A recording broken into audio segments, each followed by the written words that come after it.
This will be the second startup on gas. See if I can get it cranked.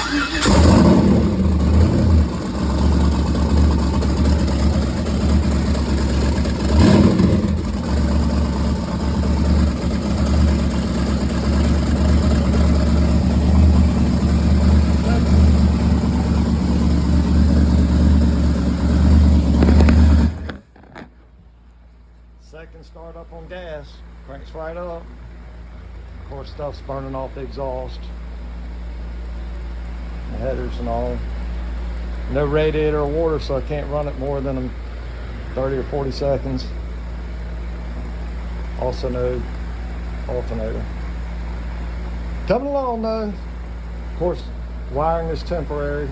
I got to run it all inside the car. I was just want to hear it run up on gas.